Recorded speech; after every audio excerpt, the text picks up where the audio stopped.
यो हो बहसको साथमा कामना सेवा विकास बैंक, प्रगतिको आधार कामना सेवासँगको कारोबार। Presenting Nepal's first family scooter with revolutionary i3s technology, Hero Destiny. शक्ति मिनरल्सको उत्पादन नेपाली किसानका लागि वरदान। शक्ति मिनरल्स प्राली विशेष औद्योगिक क्षेत्र भैरहवा।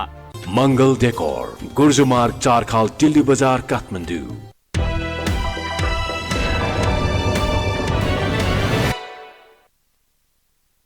यो बहसमा म यहाँहरूलाई हार्दिक स्वागत गर्दछु। जीवराम भण्डारी। आज यहाँहरू सामुन्ने उपस्थित हुनुहुन्छ डाक्टर खगेन्द्र प्रसाई। उहाँ राजनीतिक विश्लेषक हुनुहुन्छ। मार्क्सवादको राम्रो अध्ययन गरेका डाक्टर खगेन्द्र प्रसाईसँग आज म समग्रमा नेपालको वाम आन्दोलन, पछिल्लो देखा परेको राजनीतिक अवस्था, विश्वको अवस्था र नेपालका सन्दर्भमा कम्युनिस्ट हौँ भन्नेहरूको देखा परेको वर्चस्व र अहिले ललखराउँदै गरेको वर्तमान समग्र विषयलाई अलिकति यसकारण म अलि व्यापक ढङ्गले उठान गर्ने प्रयत्न गर्नेछु। नेपाली जनले नेपालका कम्युनिस्ट हौँ भन्नेहरूलाई झन्डै झन्डै 2/3 बहुमत निकटको त्यो मत जाहेर गरे। तर पछिल्लो अवस्था हेर्दा अलि लथालिङ्ग भताभङ्ग गरी खान नसकेको जस्तो त्यस्तो देखा पर्दछ।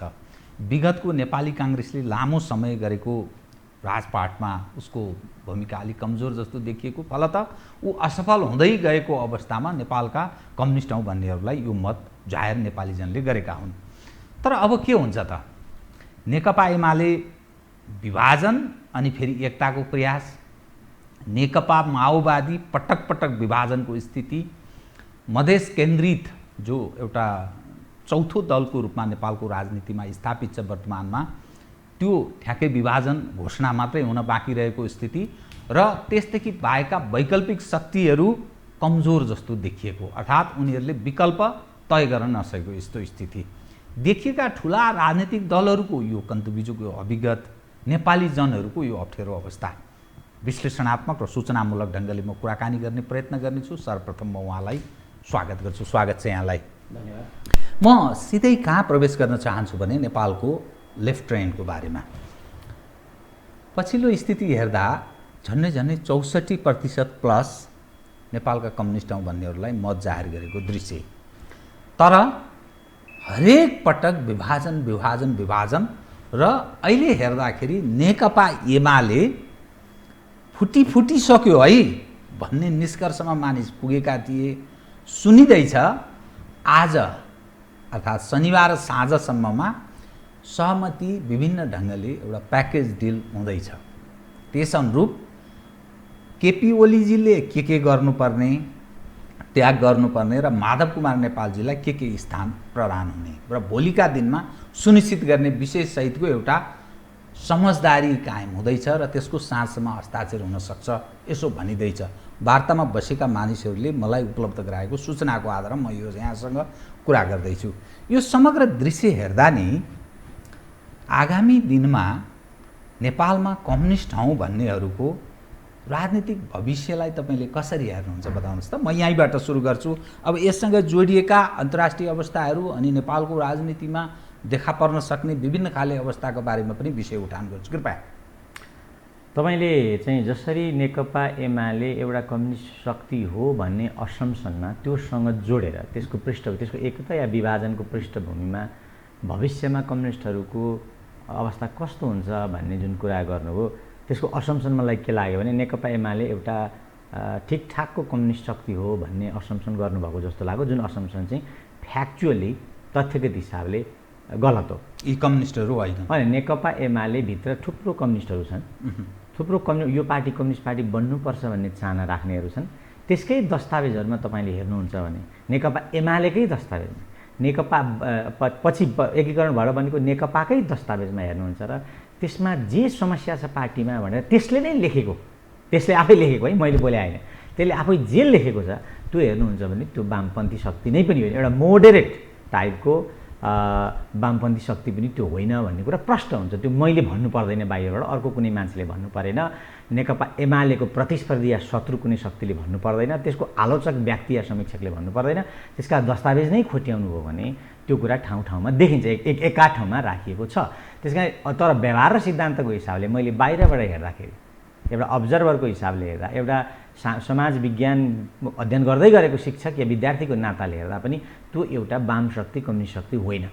त्यसले सरकारमा बसेर जे कार्यक्रम लागू गर्छ त्यो हिसाबले पनि त्यो वामपन्थी कम्युनिस्ट शक्ति पनि होइन र संसारमा युरोपभरि या अमेरिकामै पनि लेफ्ट भन्ने चिजले जे गर्छन् होइन त्यो हिसाबले नै यसलाई लेखाजोखा गर्नुभयो भने पनि त्यो लेफ्ट भन्ने शक्ति पनि बनेको छैन र त्यो त सेन्टर लेफ्ट पनि बनेको छैन। टाढाको लेफ्टमा जानु न, सेन्टर लेफ्ट पनि बनेको छैन, फार लेफ्टको कुरै जानु अथवा लेफ्ट भन्ने क्याटेगोरीको कुरै जानु। त्यसैले एउटा प्रश्न तपाईँको सन्दर्भमा यो एउटा पृष्ठभूमिलाई मैले क्लियर पारेँ। दोस्रो पृष्ठभूमि तपाईँको प्रश्नमा दोस्रो महत्त्वपूर्ण समीक्षाको विषय के हुन्छ, भोलि नेपालमा कम्युनिस्ट आन्दोलनको भविष्य के हुन्छ भनेर हामीले जब चिन्ता गर्छौँ, त्यो चिन्ता गर्दा आज नेताहरूले के गर्छन्, नेताहरू मिल्छन् कि विभाजित हुन्छन् भन्ने कुरामा भन्दा, अब योसँग त सम्बन्धित हुन्छ भन्ने कुरामा भन्दा फेरि तपाईँलाई अघि मैले भने यो जे मिल्ने विभाजनको कुरा छ त्यो एउटा वाम शक्ति या कम्युनिस्ट शक्तिको रूपमा विकसित भइरहेको अवस्था छैन भनेपछि त्यसको एउटा सन्दर्भ होला। यो विभाजन मान्नुहोस् कि त्यस्तो वाम शक्ति थियो भन्ने पनि यो नेताहरूको विभाजन या नेताहरूको एकताका कुराले भविष्यको शक्ति, भविष्यमा वामपन्थीहरूको अवस्था कस्तो हुन्छ भन्नेलाई तय गर्दैन। यो मैले मेरो काल्पनिक हिसाबले मेरो मनोगत धारणा अभिव्यक्त गरेको होइन। यो चाहिँ तपाईँले यदि ऐतिहासिक भौतिकवादी हिसाबले विश्लेषण गर्नुभयो भने, जो धेरै मान्छेले कोसिस गर्छन् तर ठ्याक्कै ऐतिहासिक भौतिकवादी हिसाबले हेर्ने कुराको जरोमा पुग्न चाहिँ अप्ठ्यारो हुँदो रहेछ। किनभने त्यसले चाहिँ धेरै ठुलो विश्लेषण, धेरै रुथलेस भन्छ, यो तपाईँलाई एकदम निर्ममतापूर्वक तथ्यहरूमा आधारित हुनुपर्ने आवश्यक हुन्छ, जो धेरै राजनीतिमा लागेका साथीहरूलाई अलिक अनुकूल हुँदो रहेनछ तथ्यहरू होइन। अनि तथ्यहरूलाई छोप्ने, लुकाउने, त्यसलाई इग्नोर गर्ने या अर्को नयाँ तथ्यको संसार कोट एन्ड कोट तथ्यको संसार सिर्जना गर्ने हुँदो रहेछ। ऐतिहासिक भौतिकवादी हिसाबले तपाईँले हेर्नुहुन्छ भने भोलि कम्युनिस्ट आन्दोलनको भविष्य नेपालमा र यो विश्व व्यवस्था जसरी विकसित हुँदैछ, म यही धेरै समयदेखि भनिरहेको छु कि विश्व व्यवस्था जसरी विकसित हुँदैछ हामी त्यसको अपवाद हुनै सक्दैनौँ होइन। विश्व व्यवस्था जसरी विकसित हुन्छ, यसको अर्थव्यवस्था जसरी विकसित भएर जान्छ र त्यसले नेपालमा जस्तो असर पार्छ या नेपाल त्यसको अङ्गै हो, असर पार्छ मात्रै, नेपालले पनि त्यसमा भाग लिन्छ, सानो ठुलो हैसियतमा त्यसले भाग लिन्छ होइन। त्यो भाग लिने प्रक्रियामा नेपालको अर्थव्यवस्था कतातिर जान्छ, त्यसको आधारमा यसको भविष्य अब अर्थव्यवस्था कतातिर जान्छ भनेको जस्तो भनौँ न आर्थिक हिसाबले असमानताहरू वृद्धि हुँदै गयो भने होइन, त्यो अनि असमानता वृद्धि हुँदै जाँदा एउटा वर्ग जुन हुन्छ जस किसान, मजदुर, श्रम गर्ने यो खालको वर्ग जुन छ, यो वर्गको आकार बढ्दै गयो भने, यो वर्गको स्थिति दयनीय हुँदै गयो भने हेर्नुहोस् है, त्यसले एउटा नयाँ खाले वाम आन्दोलन या समाजवादी आन्दोलन या तपाईँले भन्नु खोजेको कम्युनिस्ट आन्दोलनको एउटा भौतिक पृष्ठभूमि तयार गरिदिन्छ यसले। अब यसमा चाहिँ हेर्नुपर्छ कि नेपालको भविष्य, कम्युनिस्ट आन्दोलनको भविष्य कस्तो हुन्छ भन्दा यो पुँजीवादको विकासको प्रक्रियामा, अर्थव्यवस्थाको विकासको प्रक्रियामा हेर्नुभयो भने तपाईँ ऐतिहासिक भौतिकवादी हुनुभयो होइन। यो नेताले के गर्छ, फलानु नेता कोहीमा केन्द्रित भएर विश्लेषण, यो नेता महत्त्वकाङ्क्षी छ, यो नेता ढटुवा छ, यो नेता बेइमान छ, यो नेता सत्ता लोलुप छ या यस्तोको हिसाबले हेर्नुहुन्छ भने कुनै पनि चित्र बन्दैन, गलत चित्र बन्छ। अथवा कम्तीमा ऐतिहासिक भौतिकवादीहरूले चाहिँ त्यो चित्र बनाउनु हुँदैन। यसको चाहिँ भविष्यको गर्भभूमि छोडौँ होइन, तपाईँसँग म फेरि ताजा स्थितिमै प्रवेश गर्न चाहन्छु। एमाले यो वामपन्थी पनि होइन, कम्युनिस्टको त कुरै भएन, त्यसदेखि बाहेकका अरू तागतको चाहिँ के स्थिति छ? जस्तो माओवादी केन्द्र भन्ने छ, नेमकिपा पनि आफूलाई दाबी गर्दछ, त्यसै गरी मोहन विक्रमजीले नेतृत्व गरेको मसाल पनि छ, अनि विप्लवजीले नेतृत्व गरेको नेकपा छ। यी यावत जो झुन्न विभिन्न अगेनाहरू स्थापित गरेर बसेका छन्, यिनीहरूलाई चाहिँ कसरी बुझ्नुपर्छ बताउनुहोस्। होइन, यिनीहरूलाई पनि लागु हुने ठ्याक्क एउटै नियम हो। ऐतिहासिक भौतिकवादले चाहिँ रोहितजीको पार्टीलाई एउटा नियम र ओलीजीको पार्टीले अर्को नियम लगाउँदैन, या प्रचण्डको पार्टीले अर्को नियम लगाउँदैन।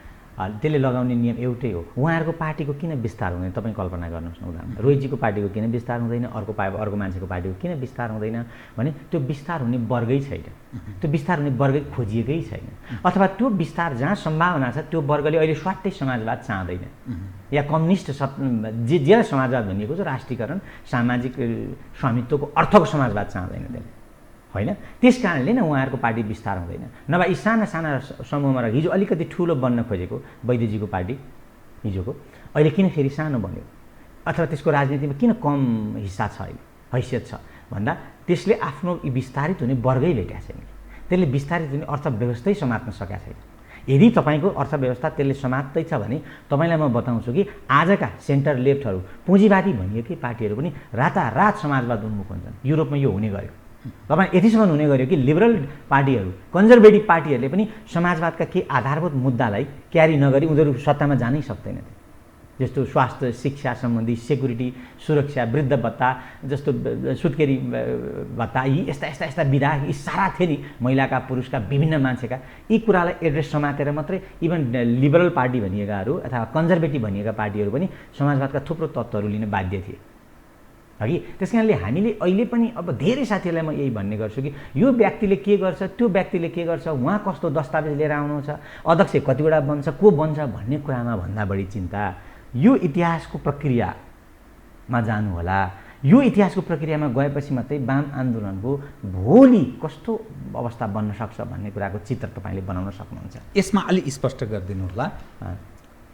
नेपालका जति पनि आफूलाई कम्युनिस्ट दाबी गर्नेहरू, किनभने यहाँले यिनीहरू वामपन्थी पनि होइन, कम्युनिस्टको त कल्पनै नगर्नु जो भनिरहनु भएको छ नि, यिनीहरू मार्क्सका, लेनिनका, माओका नाम जोडेर पार्टीका नामाकरण गर्न किन बाध्य छन्? 1 नम्बर 2 नेपाली जन समग्रमा यी पढे लेखेका अलि टाठाबाठा मानिस नै के त दिग्भ्रमित छन्? नेतृत्वले जता डोर्याउन खोजिरहेको छ त्यतै डोरिएको मात्रै छ, विवेक शून्य अवस्थाका नेपाली हुन् भन्ने अर्थ लाग्छ के? यस्तो रहेछ क्या, तपाईँले जे भन्नुभयो, जे चाहिँ अहिले कम्युनिस्टहरूले मार्क्सको, लेनिनको, माओको कसैले इमान्दारिता साथ साँच्चै यही हो क्रान्ति भन्ने हिसाबले गरे होला। गर्ने सङ्ख्या सानो ठुलो होला, त्यो मापन गर्नुपर्छ। फेरि सबैलाई एउटै बास्केटमा हाल्नु हो भने मलाई लाग्छ त्यो अन्याय हो। एउटा त्यहाँ इमान्दार भनेको नि अज्ञानतावश भए पनि मतलब कम बुझाइको हिसाबले, बुझाइ फेरि कसैको पर्फेक्ट हुँदैन, तर आधारभूत तपाईँले ऐतिहासिक भौतिकवादी भनेर दाबी गर्नुहुन्छ भने त्यतिको बुझाइ चाहिँ हुनुपर्छ होइन। ऐतिहासिक भौतिकवादको आधारभूत कुरा चाहिँ बुझेको हुनु पऱ्यो, नभए त तपाईँ आफूलाई ऐतिहासिक भौतिकवादी भन्न सक्नुहुन्न। बुझ्दा बुझ्दै पनि नबुझ्दा नबुझ्दै पनि एउटा इमान्दार चाहनाका साथ, इन्टेन्सनका साथ ती फोटाहरू समात्ने, त्यो लिगेसी पक्रिन खोज्ने एउटा समूह होला। अर्को समूह त्यसलाई चाहिँ त्यसको व्यापार गर्ने समूह होला। हामी व्यापार भन्छौँ नि जसलाई होइन। अब यो फेरि नेकपाका अहिलेका कम्युनिस्टहरूको हकमा मात्रै लागु हुँदैन। यो संसारका पुँजीवादी पार्टीहरूले पनि यसै गर्छन्, मार्केटिङ गरिरहेछन्। एडम स्मिथको कुरा गर्छन् नबुझेर। बुर्जुवाहरू एडम स्मिथले समानताको कुरा, एडम स्मिथले मार्क्सले जस्तै दाबी गरेको हो, ठ्याक्कै त्यस्तै होइन, त्यस्तै खाले होइन। तर विश्व व्यवस्थामा जति बेला एडम स्मिथ लेख्दै थिए त्यो कोलोनियल वर्ल्ड थियो, इम्पेरियल संसार थियो, त्यति बेला असमानता थियो। त्यो असमानताको सन्दर्भमा उनले प्रश्न के भन्यो भने अब यो फ्री मार्केटले चाहिँ, साँच्चैको फ्री मार्केट आयो भने क्षेत्रीय असमानता घट्छ र त्यो क्षेत्रीय असमानता घटेपछि न्यायको एउटा वातावरण बन्छ। अहिले जस्तो सारा सम्पत्ति बेलायत या युरोपका हातमा हुने जुन व्यवस्था छ त्यो व्यवस्थालाई त्यसले धर्म राइदिन्छ र अलिक बढी इक्विलाइजिङ भन्छन् उनले, त्यो ट्रान्सलेसन उनको शब्द त्यस्तो, इक्विलाइजिङ एउटा सिस्टम ल्याउँछ भन्ने, इक्वेलिटी नभने इक्विलाइजिङ टेन्डेन्सी भएको भन्ने उनको छ। अब एडम स्मिथका चेलाहरूले त्यो सबै बिर्सेका छन्, तर पनि तिनले एडम स्मिथको नाम लिन्छन्। मार्क्सको एउटा कृति छ क्या, नेपोलियन बोनापार्ट सम्बन्धी, त्यहाँ चाहिँ उनले बडा गजबका साथ के भनेका छन् भने अहिलेका कुनै पनि पात्रले हिजोका गौरवशाली इतिहासका पात्रहरू छन्, महान पात्र जसलाई महान भने जसले इतिहास बनाए भन्ने पात्रहरू थिए, ती पात्रहरूलाई समातेर, तिनका नारा समातेर चाहिँ आफूलाई स्थापित गर्न खोज्दा रहेछन्। अनि त्यसै गरी उनले त्यो के भन्यो भने इतिहास चाहिँ दोहोरिन्छ भन्ने जुन थियो हेगेलको कुरा, त्यो इतिहास दोहोरिन्छ चाहिँ कहिलेकाहीँ साँच्चै त्यो साँच्चैको महान पात्र थियो, त्यो त्यसले साँच्चैको काम गर्यो मेटेरियली, तर पछिल्लो पात्रले चाहिँ त्यस्तो नक्कली काम गर्यो जुन चाहिँ के छ भन्दा तर उसले त्यो पात्रका, पुरानो पात्रका नाराहरू, त्यसका गौरवका महानताका कुरा ल्याएर आफूलाई त्यससँग जोडो भन्ने अर्थमा फार्स भनेको चाहिँ यो कमिक जस्तो हास्यास्पद जस्तो। अहिले उदाहरणको लागि तपाईँले कुनै एउटा कम्युनिस्टको कमिटमेन्टको कुरा, कम्युनिस्ट पार्टीको कमिटमेन्ट एकदम साँच्चैको प्रतिबद्ध कम्युनिस्ट पार्टीको नेताको तस्बिर फोटोमा राखेर न्यू लिबरल पोलिसी ल्याए जस्तो भयो क्या त्यो चाहिँ। भन्ने बेलामा महान भयो यो, भन्ने बेलामा मदन भण्डारीको योगदानको कुरा भनियो, भन्ने बेलामा लेनिनको कुरा गरियो होला, भन्ने बेलामा चाहिँ अर्कोको कुरा गरियो होला होइन, चे गोभाराको चाहिँ फोटो राखियो होला कता कता, अनि गर्ने बेलामा चाहिँ न्यू लिबरल पोलिसी ल्याइयो होला भन्ने अर्थको हो। त्यस कारण यो विश्वव्यापी फेनोमेना हो। अहिले नै पनि चाइनिजहरूले, चाइनाको कम्युनिस्ट पार्टी जसले जो नास्तिकतामा विश्वास गर्छ, ईश्वर मार्क्सवादी हो, त्यसले पनि इतिहासका महत्त्वपूर्ण पात्रहरूलाई आफूसँग जोड्छ क्या। त्यो नाजायज पनि होइन, तर जोडेर के काम गर्छ भन्ने कुरा इन्डियामै पनि तपाईँले हेर्नुहुन्छ भने पुराना श्री अरविन्द पालादेखिका मान्छेहरूलाई चाहिँ यो भनौँ न एउटा त्यो ल्याएर चाहिँ अहिलेका मान्छेहरूले जोड्ने गर्छन् आफूसँग होइन। रामायण महाभारत शास्त्र शास्त्र कौटिल्य अर्को मनु जोड्ने कुरा त हरेक मान्छेले प्रयोग गरिराखेकै छैन र त्यहाँ होइन। अनि हो त्यसै यो जोड्ने कुरा चाहिँ विश्वव्यापी हो। फेरि पनि हामीले यहाँ मात्रै भयो भनेर यो असाधारण भयो भन्नु हुँदैन।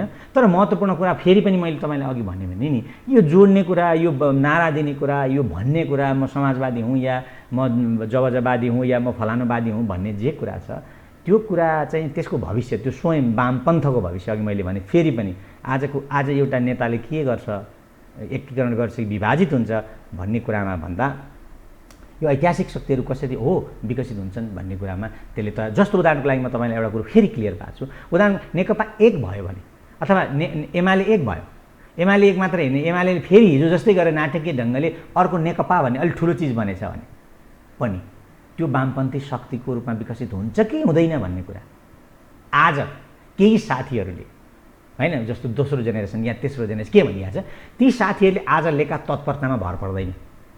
त्यो कुरा ऐतिहासिक भौतिकवादले मान्दैन कि म त्यसलाई भ्रमित हुनुभयो तपाईँहरू भनेर इन्सल्ट त गर्दिनँ। तर आज तपाईँले तत्परता लिएर यो सारा कुरा मिलाएर कम्युनिस्ट आन्दोलनको भविष्य बचाउँछु भन्नुभएको छ भने मलाई लाग्छ तपाईँ ऐतिहासिक भौतिकवादी भइरहनु भएको छैन।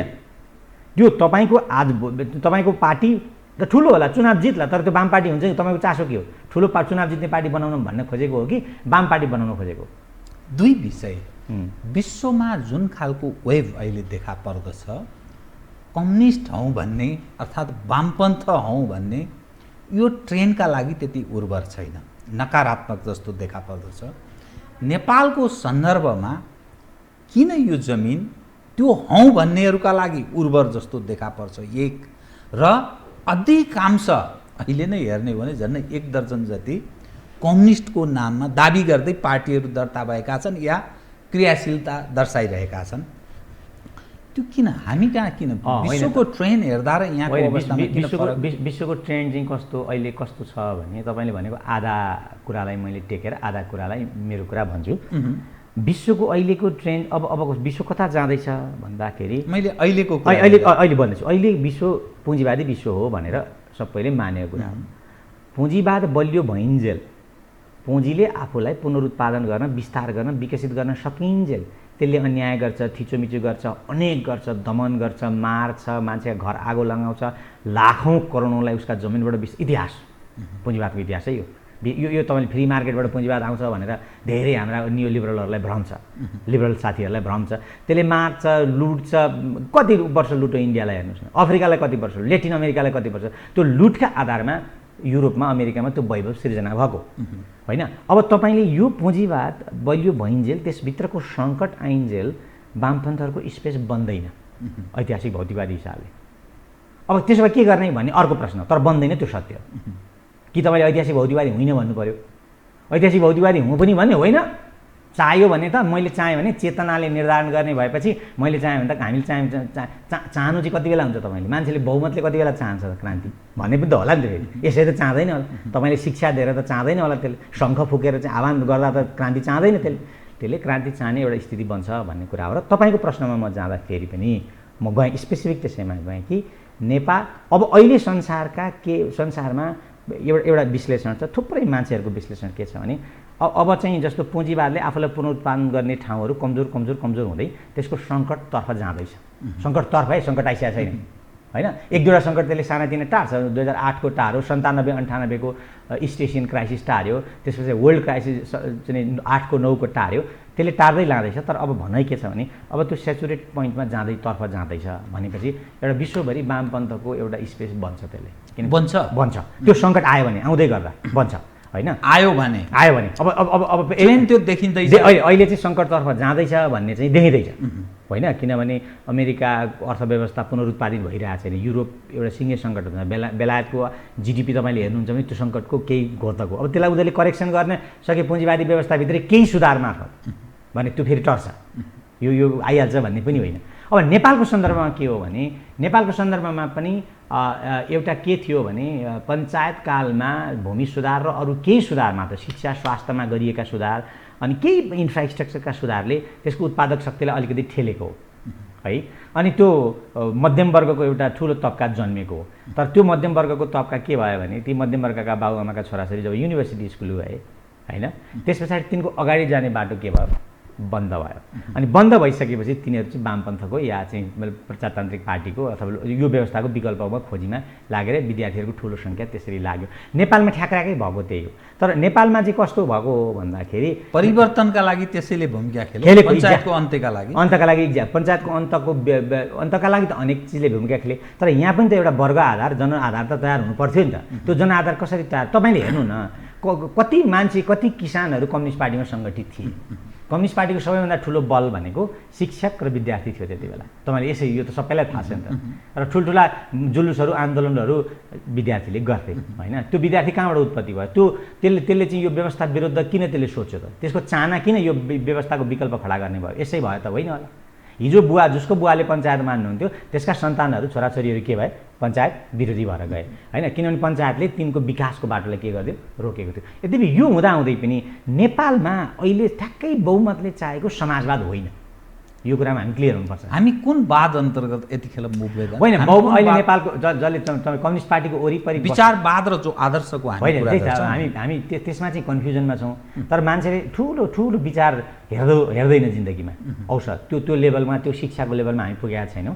मान्छेले आफ्ना जीवनका तमाम वरिपरिका आवश्यकतासँग जोडेर आफ्नो राजनीति आधारभूत कुराहरूसँग जोडेर पार्टी बनाउँछ। र नेपाली समाजमा चाहिँ केही चिजहरू यस्ता छन् कि जसले चाहिँ एउटा ठिक्कको सामान्य सुधारको अवस्थाको माग गर्छ। अनि त्यो सुधारको अवस्थाको माग गर्ने बित्तिकै चाहिँ अलिकति क्रान्तिकारी कुरा, ठुलो सुधार गर्छु, ठुलो फड्को हान्छु भन्नेलाई त्यसले समर्थन गर्छ। र त्यो कम्युनिस्ट पार्टीलाई त्यसले समर्थन गर्ने कारण पनि बढी। यो पार्टीको नाम बिकेको कम्युनिस्ट हौँ भनेको आधारमै यो नाम बिकेर यो स्थिति भएको त होइन। यस्तो हुन्छ, कम्युनिस्ट पार्टी गरिब दुखीको पार्टी हो भनेर धेरैले बुझ्ने भए बुझाइयो। देशभक्त गरिब दुखी जनजीविका यस्तै भनियो। अनि नेपालमा धेरै मान्छेको जनजीविकाको हिसाबले तिनको स्थिति कमजोर नै थियो। यद्यपि तिनको 1 बिघा जग्गा थियो होला, 2 बिघा जग्गा थियो होला, थोरै के पसल थियो होला, तर जीविका त सामान्य मुस्किल नै थियो होइन। त्यो जीविका मुस्किल भएको तमाम वर्गले चाहिँ के चाहने भयो भन्दा होइन यो त फेर्नुपर्छ व्यवस्था भन्ने चाहने हो। त्यसले त पुँजीवाद नै भन्ने पार्टीलाई सिधै त भोट त हाल्दैन त। फेरि पनि त नेपाली समाज के त्यो भ्रमबाट चाहिँ अब मुक्त भयो? यो खेलो फड्को यो यस्तो पनि 35 वर्षको यो डेमोक्रेटिक जो फ्रिडमको स्थिति छ। तपाईँले मान्नु कि नेपाली काङ्ग्रेसलाई भोट हाल्नेलाई पुँजीवादी जनमत र यतापट्टि हाल्नेलाई समाजवादी भन्नुभयो भने पनि पुँजीवादी जनमत पनि त सानो त छैन नि त, त्यसलाई जनमत मान्दा है होइन। हिजोको तपाईँले तथ्याङ्क हेर्नुभयो भने नेपाली काङ्ग्रेस नेकपा एमालेको भोट अन्तर कति छ त, ठुलो त छैन होइन। त्यस कारणले यो तपाईँले हेर्नुहुन्छ भने नेपाली जनताले एकदमै समाजवाद चाहेको छ होइन, पुँजीवाद चाहने जनता पनि के छन्, हाराहारीमै निकै ठुलै सङ्ख्यामा छन्, त्यो सानो सङ्ख्यामा चाहिँ छैन। त्यसैले नेपाली समाजले के चाहन्छ भन्ने कुरामा चाहिँ ठुलो अन्यल छ क्या।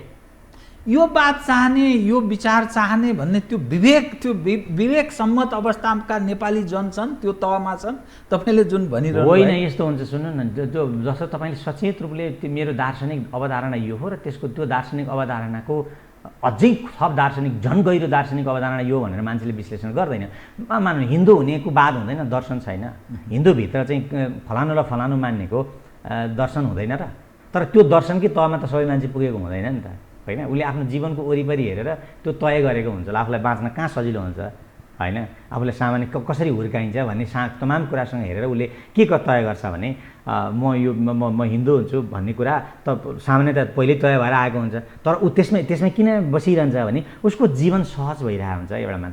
एउटा मान्छेलाई हिन्दू दर्शनका तमाम अन्धविश्वासहरू मन परिरहेको छैन, तर ऊ त्यो हिन्दू व्यवस्थाभित्रै त्यही समाज छ, त्यहीँ हुर्केको छ, उसका आफन्त नाता गोता समाज सारा कम्युनिटी त्यो छ, अनि अर्को छ वरिपरि छ, त्यस कारणले ऊ त्यहाँ बसिरहेको हुन्छ क्या। त्यसैले दर्शनकै विश्लेषण गरेर चाहिँ मानिसहरूले निर्णय तय गर्दैन। त एउटा अलिकति व्यवहारिक एउटा भनाइ कस्तो छ भने एउटा सेन्टिपेड भन्ने 100 वटा खुट्टा भएको किरो हुन्छ कि। अनि एउटा दार्शनिकले चाहिँ एउटा सेन्टिपेडलाई सोधेछ कि तपाईँ कस्तो मेरा दुईटा खुट्टा ठोकिएर म कतिचोटि लड्छु, घुँडा ठोकिन्छन्, ठाउँमा दैलामा मेरा नङ फुट्छन्, बाबा 100वटा खुट्टा त कसरी व्यवस्थित गर्छस् भनेर यथार्थपरक प्रश्न हो सोध्यो क्या दार्शनिकले। त्यो सेन्टिपेडलाई 100 खुट्टेलाई सोधेछ। अनि उसले त यो त मेरो त सहज जीवनको प्रक्रिया हो त, म कहीँ ठोकिन्न भन्छ क्या। मतलब आम मान्छेहरू त्यो सेन्टिपेडको शैलीले नसोचिकन विचार नगरिकन त्यो दार्शनिकले त अरे म किन ठोकेँ, मेरा घुँडा किन साना भयो ठुला भयो सोच्ने हो। तर आम जीवनमा चाहिँ मान्छेले त्यसरी सोच्दैन क्या, अथवा त्यो तहमा हामी पुगेका छैनौँ। म व्यवहारगत विषय उठान गर्छु। हजुर। यो देशमा लामो समयदेखि राजनीति गरेका 3-4वटा पक्ष अहिले पनि जीवित छन्। एउटा छ काङ्ग्रेस जो 3 सालमा जन्मेको दाबी गर्छ, अर्को छ कम्युनिस्ट 6 सालमा, अर्को अब मधेस केन्द्रित भनिने ठानिएको अर्का पक्ष छन्, अनि राप्रपा भन्ने पनि छ। नेपाली राजनीतिमा सालाखाला अलि चर्चा बढी हुने तागत भनौँ न। त यी जो राजनीतिक दल छन् र यिनका जो अगुवाहरू छन्, व्यवहारगत चरित्र दिनचर्या सामान्यतया हेर्दा केही भेद पाउनुहुन्छ तपाईँ नेपाली समाजका यी अगुवाहरूको राजनीतिक दलका? तपाईँले मलाई साह्रै सही, अघि मैले भने कि नेपाली समाज जुन कन्फ्युजनमा छ वर्ग पक्षधर्ताको हिसाबले होइन, सिद्धान्तको हिसाबले, दर्शन पक्षधर्ताको हिसाबले, श्रमजीवी श्रम पक्षधर्ता हो कि पुँजी पक्षधर्तामा जुन अन्यल छ, तपाईँले यो जुन प्रश्न गर्नुभयो त्यसैले क्लियर पार्दैन र त्यसैले क्लियर पार्दैन कि नेपालमा आधारभूत रूपले समाजवाद चाहने पार्टीको प्रेजेन्स त्यसको उपस्थिति बलशाली छैन भन्ने कुरो त्यसैले प्रभावित गर्दै। अब किन भएन त? कि यो नेताले पार्टी बिगारेर मात्रै भएको हो कि नेता स्वयंले पार्टी बिगार्ने कुरा अथवा नेताहरू स्वयंले पार्टी बिगार्ने कुराको भौतिक आधार केही थियो भनेर खोज्नुपर्छ भन्ने कुरा हो। त म एउटा कुरो पक्का भन्छु कि यदि त्यो भौतिक आधार खोज्ने जमिनमा हाम्रो समाजको ठुलो तबका प्रवेश गरेन भने यी समस्याहरूको केही पनि विश्लेषण, निराकरण, यिनलाई कम गर्ने, मिनिमाइज गर्ने, एलिमिनेट गर्ने, टर्मिनेट गर्ने केही पनि हुनेवाला छैन। हामी त्यतातिर प्रवेश नै गरेका छैन। हाम्रो ठुलो बौद्धिक तबका त टाट पल्टेकै छ। विश्वविद्यालयमा त्यस्तो विमर्शै छैन। विश्वविद्यालयमा तपाईँ जानुहुन्छ भने जसले समाजको टाउको भने विश्वविद्यालय एकछिनलाई बुद्धिको उत्पादनको हिसाबले भनेको विश्वविद्यालय मात्रै होइन, फेरि विश्वविद्यालय बाहिर रहेका साथीहरू पनि त्यो बुद्धि उत्पादनमा लाग्नु भएको हुन्छ। तर मूलभूत रूपले यी विश्वविद्यालय अहिलेको समाजको, आधुनिक समाजको एउटा ठुलो ठाउँ हो, ठुलो टाउको भनौँ न, धेरै टाउका हुन्छन् एउटा समाजका भन्दा ठुलो। तर तपाईँले देख्नु भएको छ विश्वविद्यालयमा हामी साँच्चैको बुद्धि उत्पादनमा विश्वविद्यालय ध्यानपूर्वक लागेको अथवा नेपाल सरकारका विभिन्न मन्त्रालयले विश्वविद्यालय उत्पादनमा, बुद्धि उत्पादनमा भयङ्कर महत्त्वका साथ लगानी गरेको छैन नि त। किन छैन भन्दा अघि त्यो सबैसँग जोडिन्छ क्या। तपाईँले यो धरती टेकेर विश्लेषण गर्नु भएन भने त्यस्तो विश्लेषणलाई युटोपियन भने मार्क्सले सभ्य भाषामा हामी हावादारी भन्छौँ कतिपय शब्दले होइन। कतिपयहरूले एउटा बतासे भन्ने शब्द छ जसको चाहिँ ग्राउन्ड छैन, अनफाउन्डेड, साइन्समा अनफाउन्डेड भनियो त्यसलाई होइन। अनफाउन्डेड भने जसको आधार तपाईँले दाबी गर्नुभयो तर आधार चाहिँ तपाईँसँग छँदै छैन। चरित्रगत हिसाबले म छिमेकी देशसँग जोडेर एक विषय यो लेफ्ट मुभमेन्टकै ट्रेनलाई म उठान गर्छु, त्यसपछि ताजा स्थितिमा म प्रवेश गर्छु। जब भारत स्वतन्त्र भयो तत्पश्चात भारतमा लामो समय खास गरी पश्चिम बङ्गाल, त्रिपुराकै कुरा गर्दा कतिपय ठाउँमा मार्क्सवादीहरूको, वामपन्थीहरूको, मार्क्सिस्टहरूको जुन खालको वर्चस्व, बाहुल्यता, एक छत्र राज रह्यो, झन्डै 35 वर्षमा पश्चिम बङ्गालबाट सफायो। त्रिपुरामा झन्डै 30 वर्ष उनीहरूले 25 देखि 30, 25 जस्तो लाग्छ मलाई, 25 वर्ष एक छत्र राज गरे। अहिलेको अवस्था हेर्ने हो भने त्यो खोज्नुपर्छ बत्ती बालेर। जुन खालको सिस्टम हामी अवलम्बन गरिरहेका छौँ, छिमेकी देश भारतको प्रकृतिकै सिस्टम हो। या तपाईँ कङ्गोको पनि उदाहरण दिन सक्नुहुन्छ, या अरू कुनै देशको, या समृद्ध देशको पनि उदाहरण दिन सक्नुहोला। मैले झलस सम्झिहालेर मात्रै नेपालका कम्युनिस्टहरू जुन ढङ्गले नेपाली समाजमा स्थापित छन्, देशभक्तिको नारा, गरिब दिन दुखीको पार्टी जुन स्लोगन दिएर नेपाली समाजमा स्थापित रहे, काङ्ग्रेस लामो समयदेखि रह्यो तर ऊ असफलको एउटा चरम अवस्थामा पुगेपछि त्यसको विकल्पको रूपमा नेपालमा कम्युनिस्टहरूको वर्चस्व स्थापित भयो। त यस्तो सिस्टममा जम्न सक्दा रहेनछन् कम्युनिस्ट हौँ भन्ने, वामपन्थी हौँ भन्ने, तर काममा रियालिटीमा त्यो काम नगर्नेहरू, त्यो त्यो भारत छिमेकी देश एउटा उदाहरण छ। यहाँ फेरि अर्को खाले स्थिति देखा पर्छ। यो के भेद के कारण हो? होइन त्यसै फेरि पनि अघि तपाईँले एक छत्र भन्नुभयो, त्यो एक छत्र चाहिँ होइन। फेरि पनि तपाईँले भन्न खोजेको आशय मैले बुझेँ, लगातार सत्तामा निरन्तर। तर त्यो त भारत त धेरै ठुलो चिज छ। तपाईँले त्रिपुराको त हैसियत नै भारतको इकोनोमीदेखि लिएर यति पश्चिम बङ्गालको अलिक ठुलै हो होइन। पश्चिम बङ्गालमा चाहिँ धेरै नै कम भयो, सफाए जस्तै भएको छ अहिले सिटको सङ्ख्याको छ। त्रिपुरामा अलिक बेटरै हो, हारे मात्रै हो होइन। अब तपाईँले यहाँ हेर्नु हो, यही हो इतिहासको भौतिकवादले भौतिकताले दिने सीमा भनेकै यही हो। तपाईँले चाहे जसरी समाज बन्दैन, मार्क्सले यति क्लियर गरेको कुरा हो क्या यो। मार्क्सले भन्दा होइन, एरिस्टोटलले नै क्लियर गरेको कुरा हो। प्लेटोकै साहित्यमा तपाईँ यो प्रश्न देख्नुहुन्छ। हाम्रोतिर कौटिल्यकैतिर जानुभयो भने त्यसको पुरा मान्छेका प्रयत्नको सीमाको राम्रो व्याख्या छ क्या तपाईँलाई। मान्छेका प्रयत्नले कसरी सधैँ निर्णायक भूमिका नखेल्न पनि सक्छ, त्यस्ता फोर्सेसहरू क्रिएट गर्नु प्लेटोले नै व्याख्या गरेको छ। शब्द त्यही राखेको छैन, तर त्यो प्लेटो पढ्नेले मजाले रिपब्लिकमा प्लेटोको सबभन्दा चर्चित पुस्तकमा देखिहाल्छन् कि मान्छेले चाहे जसरी उसको समाज निर्माण गर्न सक्दैन। के फ्याक्टरले मार्क्सले भनेकै यही हो कि मार्क्सले त्यसलाई अलिक सरलीकृत भनेको हो कि मार्क्सभन्दा अगाडि पनि भनिरहेका छन् ती कुराहरू कि मोन्टेस्क्यू भन्ने एकजना दार्शनिक जो थिए होइन, यो सेपरेसन अफ पावरवाला, उनले नै प्रश्न भनेको छ कि त्यो खास उनले त त्यो विभिन्न साम्राज्यहरूको विश्लेषण गर्दै भनेको कुरा के हो भने त्यो एउटा व्यक्तिले चाहँदा कहाँ इतिहास निर्माण, इतिहासका त फोर्सेसहरू पो हुन्छन् भन्ने कुरा देखाइएको छ क्या त्यहाँ। त्यो कुरो इग्नोर गर्छन् धेरै साथीहरूले। मार्क्सका पालामा आउँदा त त्यो त धेरै मजाले चाहिँ सूत्रीकृत भएर आयो कि मान्छेले चाहे जस्तो इतिहास निर्माण गर्दैन, यद्यपि इतिहास मान्छेले नै बनाउँछ। त्यस्ता यस्ता भौतिक शक्तिहरू हुन्छन्, इतिहासबाट आएका अतीतबाट आएका शक्तिहरूले उसको इतिहास निर्माण गर्ने कुरालाई सीमित गर्छन्, कन्डिसन गर्छन्, अवसर पनि त्यसैले दिन्छन्, सीमा पनि त्यसैले। तपाईँ भन्नु तपाईँ स्वतन्त्र हुनुहुन्छ, तपाईँले जे भन्नु त्यही गर्न कानुनी हिसाबले पनि हुनुहुन्न। निश्चित मापदण्ड हो, ती रेखाभित्र स्वतन्त्रतालाई बुझ्दाखेरि हामीले ती रेखाहरू, ती नैतिक सामाजिक इभन भौतिक रेखा, तपाईँ मलाई अहिले मैले फुर्र उडेर यो बिल्डिङको 10औं तलामा पुग्नुहोस् त भने त भौतिक सीमा त त्यहाँ राखिदिएको छ नि त प्रकृतिले होइन। अनि अरू सामाजिक राजनीतिक सीमाहरू होला होइन। त्यसो गर्दै तपाईँ गर्दै हुनुहुन्छ भन्ने थाहा पाउनुभयो भने तपाईँको छोरा या छोरीले बुवा त्यसो गर्नु हुँदैन भनेर फेरि अर्को दबावको बल प्रयोग मैले गर्छन्। मैले भनेको के हो भने ती सीमाहरू हुन्छन् भन्ने कुरा नराखिकन हामी कहाँ क्रान्तिको एउटा रोमान्टिक हेर्दाखेरि राम्रो सुनिने, म सिङ्गापुर बनाइदिन्छु भन्ने थियो नि त नेपाली काङ्ग्रेसको पनि क्रान्तिमा। सिङ्गापुर बनाउने भन्ने कुरा त नि अहिलेका मितिमा म साम्यवाद ल्याउँछु भन्ने कुराकै छेउछाउमा छ क्या। हाम्रो नेपालबाट सिङ्गापुर पुग्ने कुरा होइन त्यो यस्तो। अनि सिङ्गापुर कसरी बनाउँ भन्ने कुरा बुझ्दै नबुझ्दिने, सिङ्गापुरमा कसरी लगानी ल्याइयो, त्यो लगानी किन ल्याइथ्यो, त्यसको पोलिटिकल मिलिटरी स्ट्राटेजी के थियो भन्ने कुरा फ्याट्टै नबुझ्ने एउटा पात्र आउनुभयो, उहाँले त क्या विकास गर्नुभयो भनेर सिङ्गापुरको त्यो दन्ते बारम्बार लिक्वानीको नाम लिन्छ।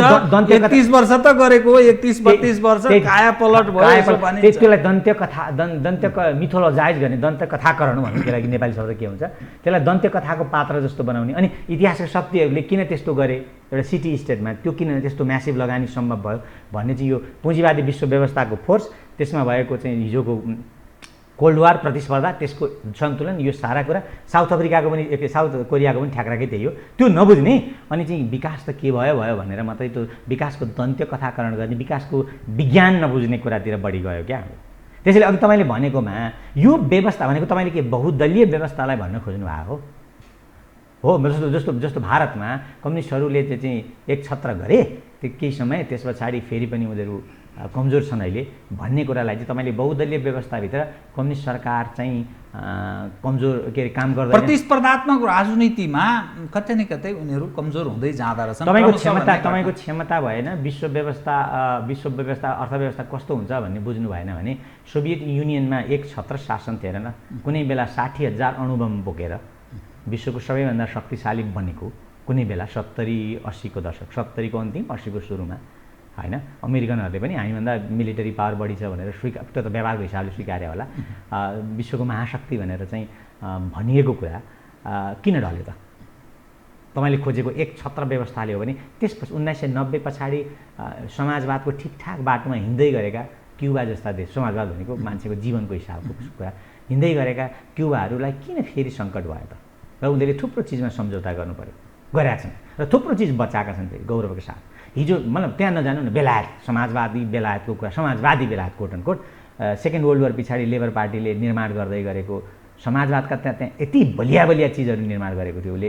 NHS भनिन्छ होइन, त्यो स्वास्थ्य सेवा, त्यो स्वास्थ्य सेवा प्रणाली चाहिँ त्यो विश्वको लागि एउटा यस्तो उदाहरणीय चिज थियो होइन। त्यो अहिले किन सङ्कटमा छ? यो प्रतिस्पर्धा, यो 21औं सदीको इन्फर्मेसन र टेक्नोलोजीको जुन युग छ र जुन मानिसको महत्त्वाकांक्षा बढोत्तरीमा छ, अरू खाले फिलिङ्सहरूले काम गर्न थालेको छ, यस्तो अवस्थामा जुन कल्पना मार्क्सले गरे, जुन जसलाई शिखर चुम्ने चाहना कम्युनिस्ट हुन चाहने मानिसहरू गर्दछन्, जो साम्यवादको कल्पना गर्दछन्, त्यो भाइबल छ, त्यो सम्भव छ, त्यो मानिसको व्यवहारिक जीवनसँग त्यहाँ प्रवेश गर्न सम्भव होला अब कुनै त्यस्तो सदीमा? त्यो व्यवहारिक हुन सक्छ भन्ने मेरो, तपाईँ एउटा अध्ययनशील व्यक्ति भएको हुनाले मैले यसै हेर्छु क्या, तपाईँले समाजवाद सम्भव छ कि छैन भन्ने कुरा हेर्न सोभियत युनियन, हिजोको सोभियत युनियन या हिजोको चाइना, सांस्कृतिक क्रान्ति युगको अथवा माओ युगको चाइना या आजको चाइना फरक कुरा हो।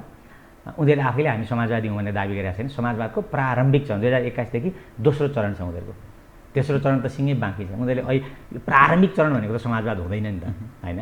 अनि तपाईँले त्यहाँ जानै पर्दो रहेछ। तपाईँले जे कुरा भन्दै हुनुहुन्छ कि समाजवाद, मैले तपाईँकै कार्यक्रममा एकचोटि परिभाषा गरेको थिएँ समाजवादको कि उत्पादन, जब समाजमा चाहिँ यो अहिले जुन उत्पादन बढ्छ त्यो उत्पादनमा चाहिँ को नाफा केही मान्छेले लिने होइन, अनि त्यसको कस्ट चाहिँ धेरै मान्छेले चुकाउनु पर्ने व्यवस्था पुँजीवादी थियो भने समाजवादतिर जाने भनेको नाफालाई, त्यसको प्रोफिटलाई, त्यसको फललाई सामाजिकीकरण गर्ने, धेरै मान्छेमा पुर्याउने कुरा चाहिँ समाजवादतर्फको अभियान हो भनेर मान्नुहुन्छ। एकदमै न्यूनतम तहमा मान्नुहुन्छ भने तपाईँले 70, 80, 90 अगाडिको जापानमा त यो त धेरै हकमा, जापानमै है सुन्नु न, जापान अझ जानु परेन कि जापानमै कति प्रतिशत लागू गरिएको थियो होला, युरोपका विभिन्न देशहरूमा कति प्रतिशत लागू गरिएको थियो होला।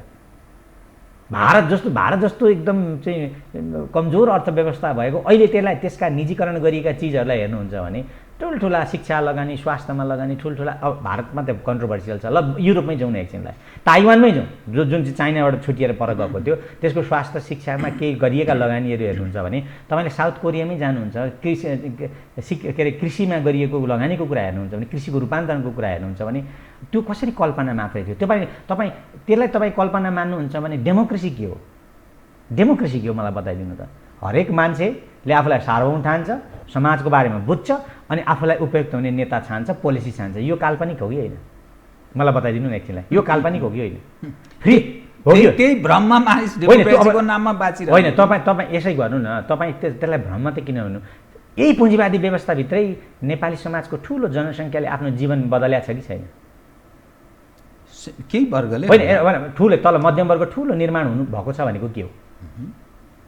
मध्यम वर्ग ठुलो बनाएको छ, बन्दैछ भनेको के हो? तपाईँले अहिले नि हेर्नुहुन्छ भने हाम्रो औसत आयु, हाम्रो कन्जम्सन फुडको, हाम्रा घरहरू तुलनात्मक बढ्यो 70 वर्षमा हामी प्रवेश गऱ्यौँ। तपाईँ त त्यो त काया पलट भएको छ। यो भनेको समाजवाद आएको छैन भने होइन, मतलब कि तपाईँले हिजोको बिहारको चित्र सम्झिनुहोस्, 1990 दशकको बिहार र अलि पछि 5-10 वर्ष अगाडिको बिहार, त्यो काया पलट कसरी भयो? मैले सिस्टमसँग मात्रै कहाँ सम्बन्धित छ? होइन, ओल्ड फेनोमेना भनेको परिवर्तन हुन र हामी राम्रो व्यवस्था बनाउनेतर्फ जाने कुरा काल्पनिक मात्रै होइन। फ्री मार्केटको कुरा गर्नु, संसारमा मलाई एउटा यस्तो देश देखाउनुहोस् जहाँ फ्री मार्केट छ।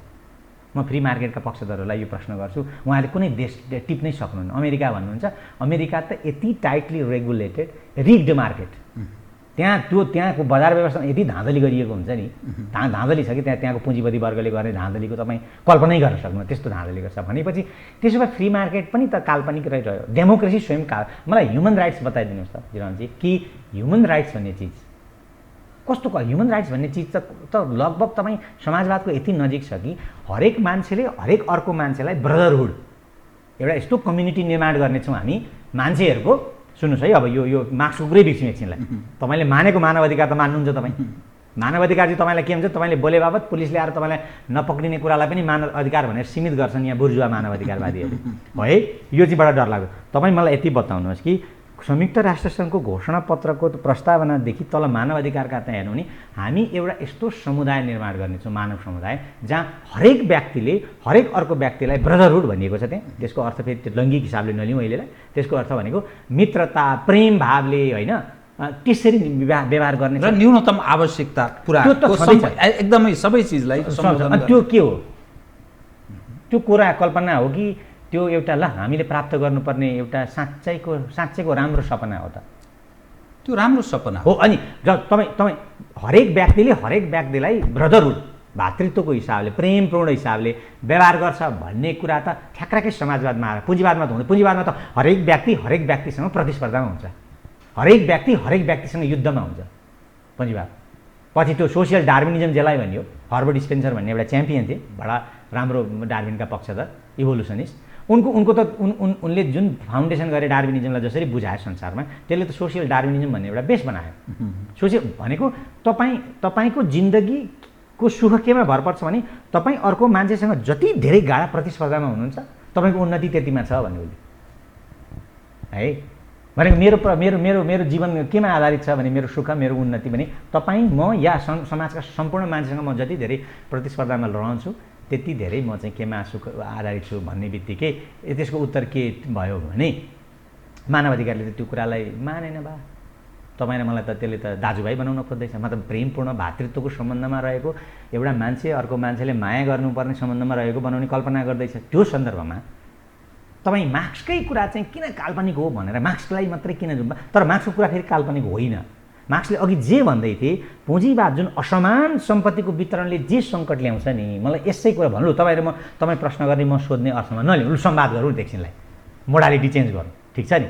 मोडालिटी चेन्ज गरेर हामी कहाँ जाउँ भने तपाईँ नि बताइदिनुहोस् कि सम्पत्तिको असमान वितरणले समाजमा जुन सङ्कट ल्याउँछ त्यसको समाधान कसरी हुन्छ?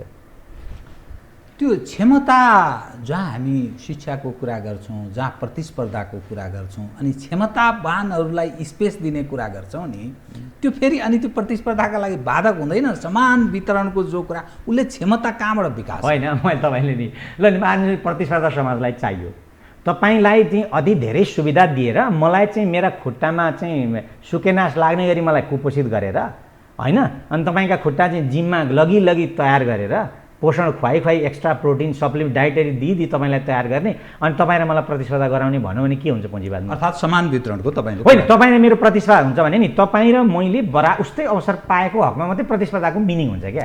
नभए त्यो तर त्यो वितरणका लागि हो, त्यो उत्पादन फेरि अर्को महत्त्वपूर्ण पक्ष हो।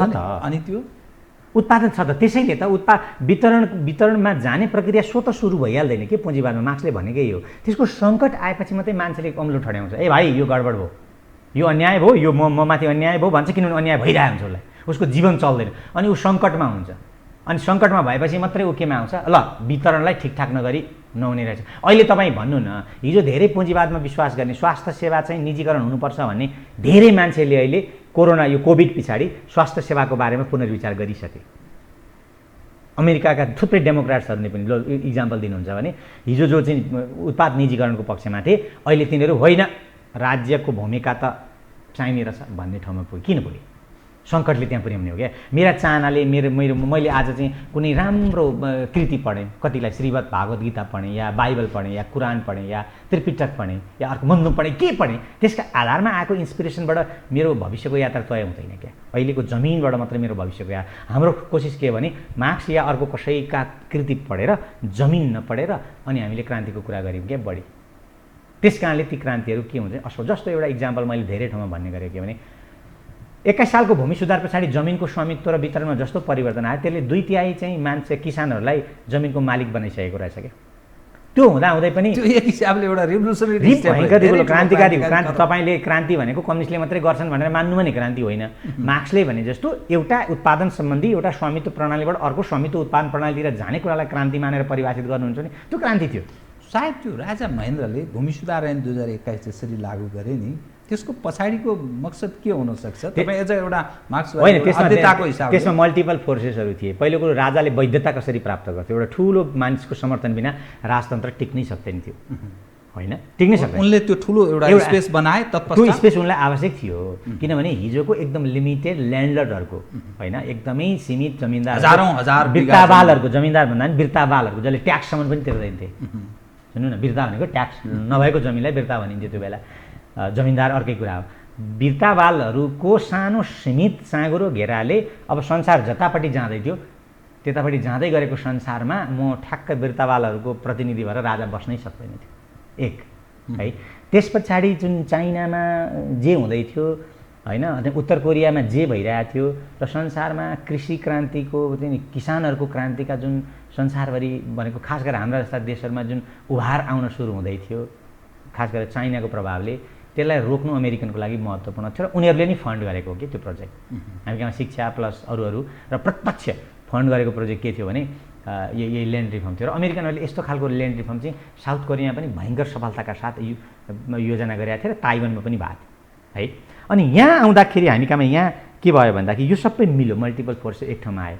त्यसपछि राजा महेन्द्रले चाहिँ त्यो एउटा मेन्टेन जस्तो गरेर पनि देखायो कि सन्तुलनको स्थिति। त्यसैले अनि अब अमेरिकनहरूको लागि हामी महत्त्वपूर्ण थियौँ किनभने चाइनाको नजिकै थियौँ हामी। यसको अर्थ लामो समयदेखि नै अमेरिकनहरूको नेपालमा एक खाले जानिदो या नजानिदो अर्थात् प्रत्यक्ष अप्रत्यक्ष उपस्थिति सधैँ त्यो चेक उत्तर चेक गर्ने हिजो कोलोनियल ब्रिटेनको त छँदै थियो, हामीलाई थाहा नै छ। उसले हामीलाई नियन्त्रणमै लिने गर्यो, हाम्रो शासकले नियन्त्रणमा लियो। त्यो त हामी सबैलाई थाहा छ, राणा शासनको पछिल्लो चरण कसरी लोयल थियो उनीहरूप्रति भने जङ्गबहादुर पछाडि, त्योभन्दा अगाडि टसल थियो। त्यसभन्दा पछाडि जब यहाँबाट उनीहरू फुत्केर गइसकेपछि सेकेन्ड वर्ल्ड वार पछाडि चाहिँ अमेरिकनहरूको एउटा एक किसिमको दृष्टिकोण रह्यो र खास गरेर चाइना चाहिँ कम्युनिजम आइसकेपछि भनौँ न झनै महत्त्वपूर्ण भयो र उनीहरूले अर्कै हिसाब प्रत्यक्ष भन्दा पनि यस्ता खाले नन मिलिटरी टाइप, जस्तो अहिले एमसिसी चाहिँ मिलिटरीसँग जोडिएको टाइअप भएको एउटा योजना हो भने आइपिएस अन्तर्गत एक्ज्याक्टली त्यो त आइपिएस अन्तर्गतै हो, इन्डो पेसिफिक अन्तर्गतकै हो। त्यो उनीहरूका डकुमेन्टमा छ। यहाँ अरूले व्याख्या गरेर अरू मान्छे बेकारका उहाँहरू आफैलाई चाहिँ कमजोर पराएको लाग्छ क्या मलाई, आफैलाई एउटा भन्छ नि कार्टुन बनाए जस्तो। एमसिसी आइपिएस अन्तर्गतकै हो, त्यो त लेखिएको छ त बाबा त्यहाँ। त्यो मैले भने होइन, त्यो त डकुमेन्टमा लेखिएको छ त होइन, उनीहरूको सेक्युरिटी र डिफेन्स डकुमेन्टमा लेखिएको छ। त्यस्तो नभएर एउटा नन मिलिटरी टाइपको मार्शल प्लान चाहिँ युरोपको आर्थिक पुनर्जागरणको लागि सेकेन्ड वर्ल्ड वार पछाडि ल्याइयो, त्यसले ठुलो काम गर्यो युरोपमा। यसको अर्थ त यो अलिकति चीन थप एग्रेसिभ भएर आउन सक्ने खतरा देखियो नि त। यो एग्रेसिभ होइन, चीनले आफ्नो नेपालको भूमिकालाई त कोसिस गरिरहेकै छ त। सी जिनपिङको भिजिटलाई तपाईँले के मान्नुहुन्छ? लामो समयसम्म पछाडि उसले हामीलाई ठुल्ठुला परियोजनाहरू दिन चाहन्छ। बिआरआईको हामी सदस्य भइसक्यौँ, यसको अर्थ के छ?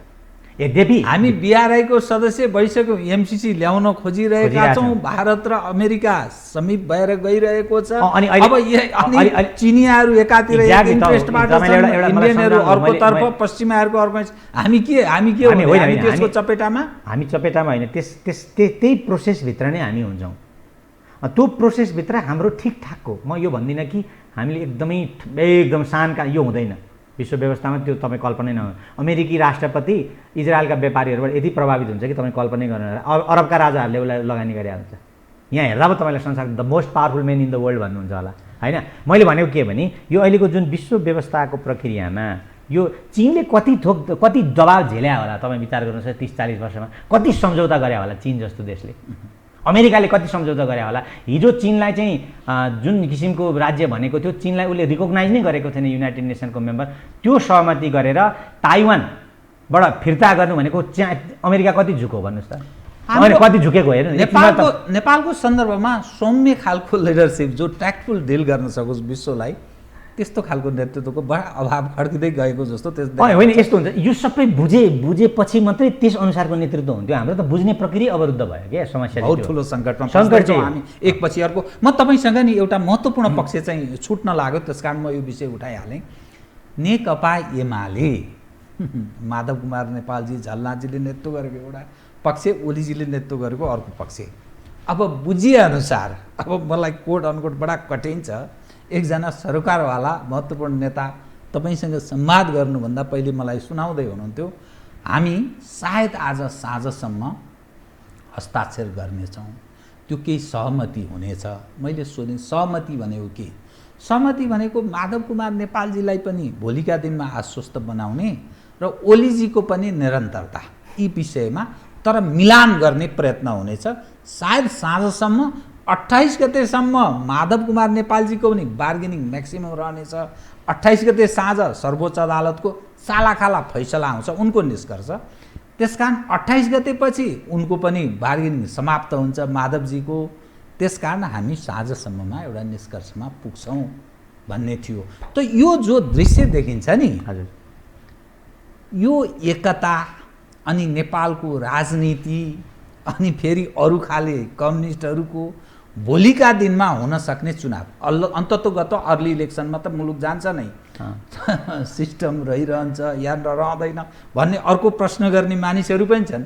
त यो ट्रेन हेर्दाखेरि यो कहाँ प्रवेश गर्दैछ बताउनुहोस्। सुन्नु न, यो त कस्तो हो भने अब अहिले जे कोसिस गरेर मिलाउन खोजिएको छ भनौँ न, एकता या एकतावादीहरूले या मिलाउने प्रक्रियामा जो साथीहरू हुनुहुन्छ उहाँको कुराले यो के माधव नेपाल र खड्गप्रसाद शर्माको व्यक्तित्वको टकरावबाट उत्पत्ति भएको समस्या हो र त्यो मिलेपछि मिल्ने हो, या मैले लाग्छ कि त्यतिमा मात्रै सीमित हुँदैन होला, त्यति मात्रै सीमित होस् भन्ने साथीहरूको चाहना पनि होइन होला।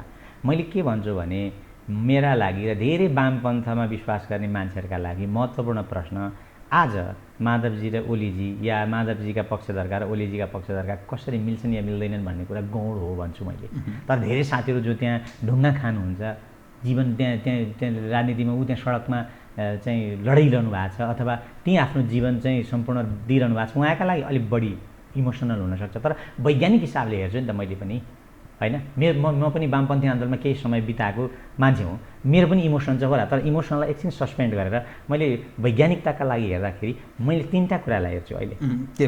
नेकपा एमाले, नेकपाको भविष्य, वामपन्थको भविष्यको हिसाबले नेकपा एमाले एकीकरण पछाडि या अगाडि या जहिलेसुकै पार्टीको रूपमा क्रियाशील रहन्छ कि रहँदैन, यति मोर्चाको रूपमा जान्छ होइन, मोर्चा होइन। अब 2-4 जना मान्छेको चाहिँ सम्झौता, उनीहरूका बिचका लेनदेन अनि कालो कोठामा एउटा अँध्यारो कोठामा हिजो जस्तै, हिजो एकीकरण जसरी भयो त्यसरी चल्छ कि केन्द्रीय कमिटीका खुल्ला बैठकहरूमा प्रस्ताव राख्दै, प्रस्तावमाथि छलफल गर्दै, सर्वसम्मत नभए अल्पमत र बहुमतले निर्णय गर्दै, बुदागत रूपले निर्णय गर्दै जान्छ।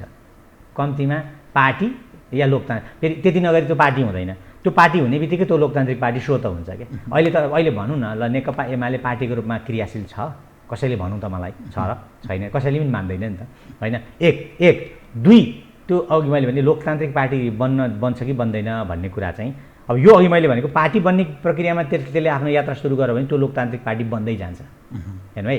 लोकतान्त्रिक पार्टी बन्यो भने त्यहाँ वामपन्थको स्पेस, वामपन्थलाई खेल्ने, आफ्नो कुरा मुद्दा उठाउने, अल्पमतमा पर्छ लामो समय, केही समय त्यो अल्पमत सहँदै जाने, तर मुद्दा उठाउने स्पेस रहिरहन्छ कि रहँदैन भन्ने कुरा मेरा लागि महत्त्वपूर्ण छ। यो हिजो लेबर पार्टीको जीवनमा पनि मैले देखेँ कि केही लामो समयसम्म लेबर पार्टीमा पुँजीवादीहरूको हालिमुहाली रह्यो, टोनी ब्लेयर अथवा अरूहरूको, तर त्यहाँभित्र एउटा लोकतान्त्रिक जुन स्पेस त्यो चाहिँ सत्यानाश गरिएको रहेनछ क्या। त्यस पछाडि त्यहाँ एउटा वामपन्थ शक्तिलाई, साँच्चैको लेफ्ट फोर्सलाई, ठिकठाकको लेफ्ट फोर्सलाई, बेलायतको समाजले मागेको लेफ्ट फोर्सलाई, लेफ्ट फोर्स कस्तो हुन्छ भने पनि फेरि ऐतिहासिक रूपले नै तय हुन्छ है, फेरि मेरा चाहनाले हुँदैन क्या, कसैले लेखेका दस्तावेजले हुँदैन। लेनिनले 1917मा लेख्नु भएको किताबका आधारमा लेफ्ट फोर्स तयार हुँदैन कि। त्यसैले मैले के भनेको भने त्यहाँभित्र त्यसको स्पेस रहन्छ, जसलाई लेफ्ट हुन मन लाग्छ त्यो स्पेसभित्र लेफ्ट हुन पाइयो, होइन अहिले सेन्टर लेफ्ट हुँ, राइटिस्ट नै हुँ भन्नेहरूले पनि हुने नै छन् त्यहाँ। तर त्यो खेल्ने ठाउँ, त्यो लोकतन्त्रको अभ्यासको ठाउँ चाहिँ नेकपा एमालेभित्र रहन्छ कि रहँदैन भन्ने चाहिँ मेरो लागि महत्त्वपूर्ण कुरा हो वाम आन्दोलनको हिसाबले। तर केही साथीहरूलाई के छ भने अहिले मिलेन भने चुनाव हारिन्छ, दुवै पक्षले चुनाव हार्छ, दुवै पक्षको चाहिँ के हुन्छ भन्दा सत्यानाश हुन्छ भन्ने चिन्ता बढीले चाहिँ एकता गाइड गर्दैछ भने फेरि पनि त्यो एकताले फेरि तपाईँलाई म अहिले नै भन्छु केही महिनामै त्यो गडबडी सुरु गरिहाल्छ। लोकतान्त्रिक परिपाटीमा फर्किने गरेको एकता भएन भने तपाईँलाई म अहिले नै भन्छु केही महिनामा, मैले यो कुरा पहिला पनि भनेको थिएँ नेकपा बन्दाखेरि धेरै अप्रिय थियो साथीहरूलाई कि यो केही महिनामा 5-6 महिनामा यसको सङ्कट सुरु हुन्छ, यो जसरी जन्मिएको थियो यो त्यसरी नै यसको पतन हुन्छ भनेको थिएँ पटक पटक अन्तर्वार्ताहरूमा। त्यही भयो, किनभने त्यो बुझिन्छ, त्यसको गणित त्यसको विज्ञान त देखिन्छ नि त। अहिले पनि तपाईँलाई लोकतान्त्रिक पार्टीमा फर्कने र लोकतान्त्रिक हिसाबले गरेका निर्णय ओलीजीले या माधवजीले पनि मान्ने, आफू अल्पमतमा पर्दा पनि मान्ने, बहुमतमा पर्दा पनि मान्ने परिपाटीमा गएन पार्टी भने त्यो 3 महिना त होइन, तपाईँ भन्छु 1 महिनामै त्यसको चाहिँ महत्त्वपूर्ण सवालमा कचडा सुरु भइहाल्छ क्या।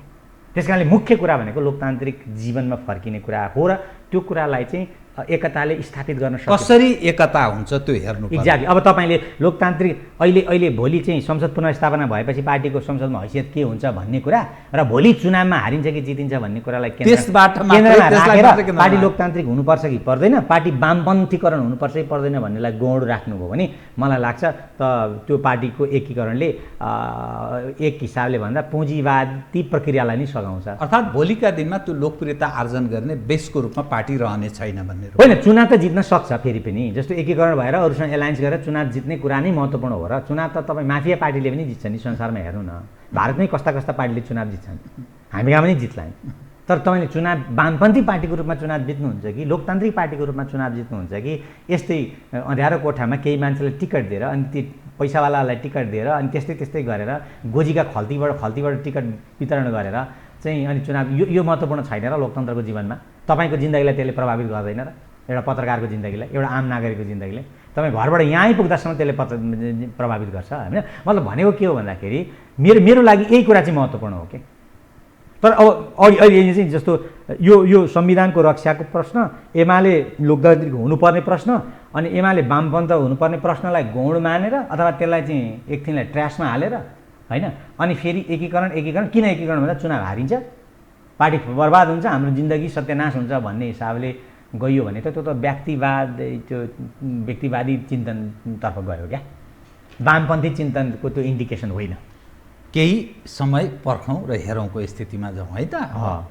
हस्, कार्यक्रममा आइदिनु भयो, धेरै धन्यवाद छ। धन्यवाद तपाईँलाई। आदरणीय दर्शकवृन्द, उहाँ हुनुहुन्थ्यो डाक्टर खगेन्द्र प्रसाई, राजनीतिक विश्लेषक। समसामयिक विषयलाई केन्द्रमा राखेर गरिएको कुराकानी। म सहित मेरो सम्पूर्ण युनिटलाई कार्यक्रमबाट बिदा दिनुहोस्। तर यो हो टेलिभिजन, हेर्दै रहनुहोला। नमस्कार।